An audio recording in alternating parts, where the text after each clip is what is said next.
My message to unvaccinated Americans is this. What more is there to wait for? What more do you need to see? We've been patient, but our patience is wearing thin, and your refusal has cost all of us. President Biden tonight as he imposed the most stringent vaccine rules yet. He says the 80 million Americans still choosing not to get vaccinated are only prolonging the pandemic for the rest of us. The rules he announced tonight include requiring all federal employees to get vaxxed, all healthcare workers, and perhaps most controversial of all people who work for any company that employs more than 100 people. And if you don't get vaccinated, you'll have to show proof of a negative COVID test every week. Well, you can imagine it's got everyone talking. Caitlin McCarthy joins us live tonight. Caitlin, it's all over social media. Some people saying it's about time for these new rules, others getting even more defiant about taking the vaccine. What are you hearing? Well, Richard, the attorney I talked to says lawsuits will follow, with some possibly going all the way to the Supreme Court. But one company I talked to says this mandate will help its business and others.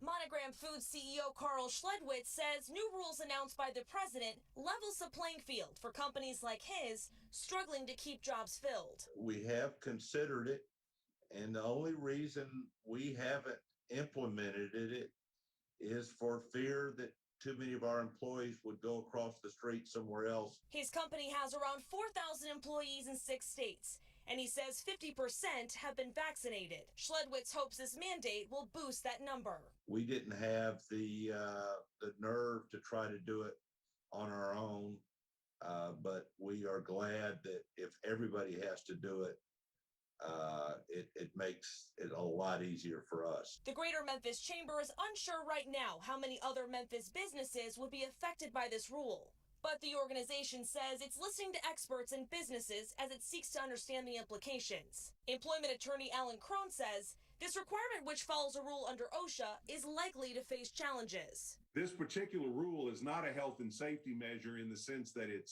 was done for pandemics. It was really done to remove things like asbestos or other harmful materials in workplaces. So while the courts will decide if the president overstepped his power, in the meantime, Crone says you likely won't have to show proof to your employer just yet. This particular rule is only good for 6 months. If it's not implemented immediately, it's probably going to become moot.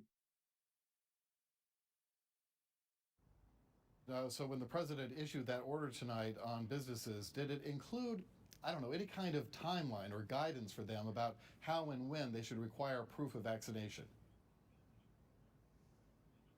Well, Richard, there's guidance for federal employers who don't really have much of a legal case. They have to show proof of vaccination within the next 75 days. But for private employers, it's a much different story. There's no deadline yet, which leaves a lot of employers uncertain about which steps to take next.